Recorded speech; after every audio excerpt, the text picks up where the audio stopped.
Assalamualaikum warahmatullahi wabarakatuh. Rotasi bumi. Apa itu rotasi bumi? Peredaran bumi mengelilingi sumbunya atau porosnya dari arah barat ke timur disebut dengan rotasi bumi. Lama proses peredaran bumi mengelilingi sumbunya ini disebut dengan kala rotasi, yaitu selama 23 jam, 56 menit, 4 detik. Kala rotasi dikenal dengan 1 hari.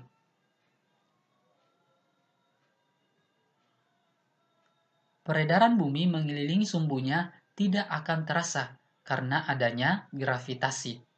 Jadi, gravitasi bumi dapat menarik semua benda ke arah pusat gravitasi bumi itu sendiri. Walaupun bumi itu berputar, kita tidak akan merasakan pergerakan rotasi bumi.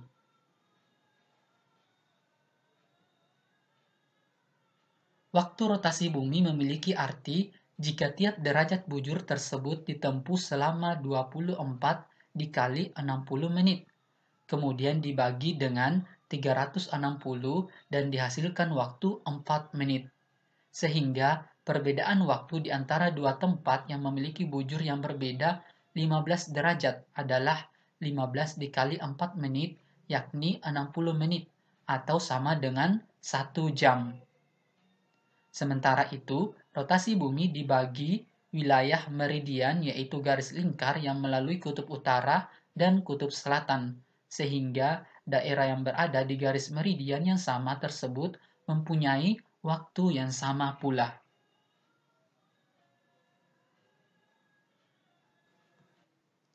Rotasi bumi merujuk pada gerakan berputar planet bumi pada sumbunya.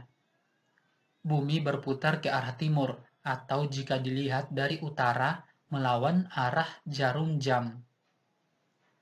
Akibatnya, setiap daerah di bumi mengalami siang dan malam, walaupun dengan panjang siang dan malam yang bisa berbeda-beda. Masa rotasi bumi pada sumbunya dalam hubungannya dengan bintang ialah 20 jam, 56 menit, dan 4 detik.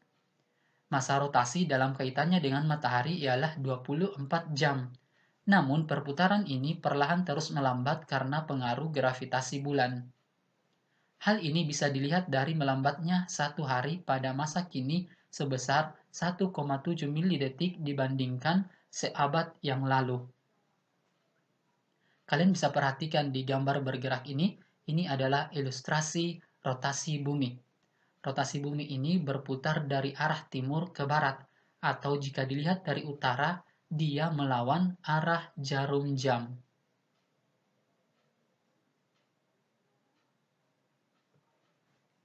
Akibat rotasi bumi. Yang pertama adalah terjadinya siang dan malam. Rotasi bumi mengakibatkan terjadinya siang dan malam. Hal ini terjadi karena ada dua bagian bumi yang sebagian menghadap matahari dan sebagian lagi membelakangi matahari.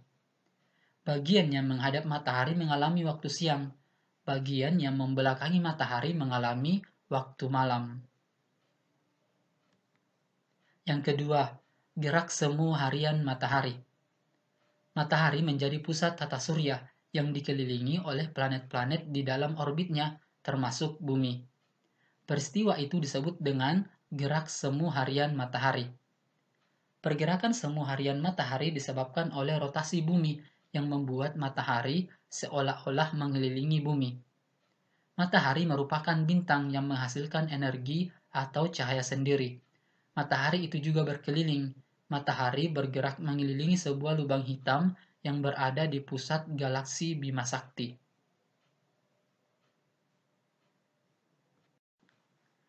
Yang ketiga adalah perbedaan waktu.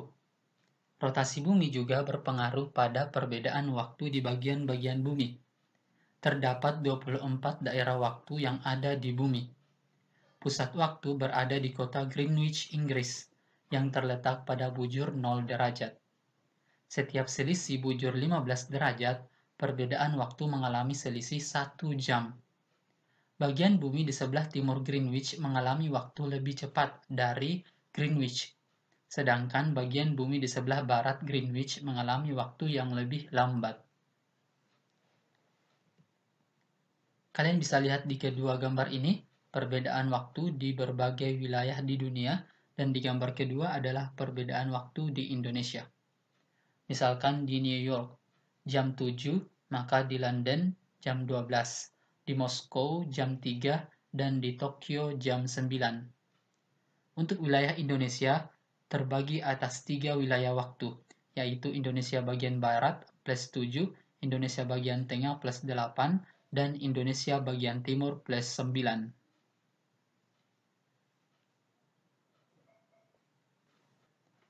Yang keempat adalah perbedaan percepatan gravitasi bumi. Rotasi bumi mengakibatkan gerakan yang arahnya menjauhi pusat. Akibatnya, bumi menjadi tidak bulat sempurna. Ada bentuk tidak baku di kedua kutubnya dan mengembang pada khatulistiwa, sehingga diameter kutub bumi lebih kecil daripada diameter khatulistiwa. Hal ini berakibat pada percepatan gravitasi di daerah kutub lebih besar dibandingkan khatulistiwa.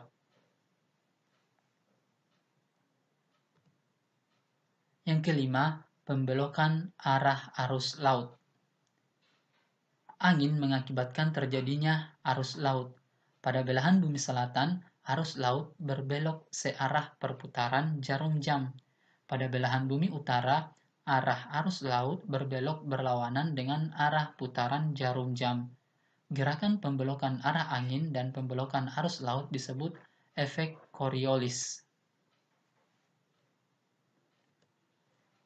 Yang keenam adalah perubahan arah angin. Perubahan arah angin juga merupakan dampak dari rotasi bumi.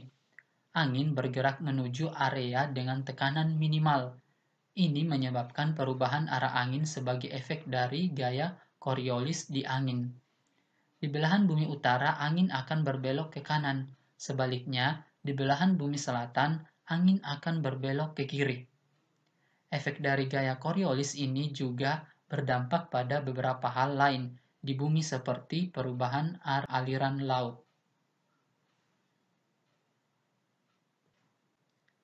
Kalian bisa perhatikan di gambar ini adalah ilustrasi rotasi bumi yang bergerak dari arah timur ke barat. Yang ketujuh adalah perbedaan ketebalan atmosfer.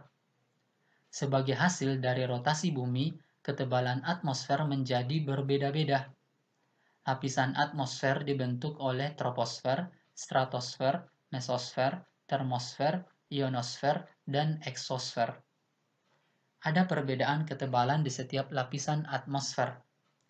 Perbedaan ketebalan atmosfer itu disebabkan salah satunya oleh rotasi bumi. Ini juga disebabkan oleh perbedaan dalam kondisi iklim antara zona kutub dan ekuatorial.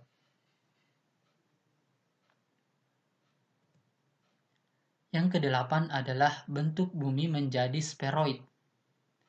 Bentuk bumi tidak bulat sempurna seperti bola sepak, tetapi lebih seperti bola pada olahraga rugby atau American football, yaitu berbentuk agak lonjong dengan sisi terbesar di bagian tengah atau ekuator.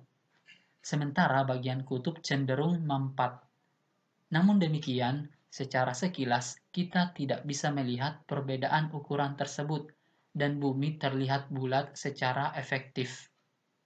Dalam kartografi atau ilmu tentang peta, bumi sering dianggap sebagai spheroid untuk mendapatkan akurasi perhitungan yang tepat.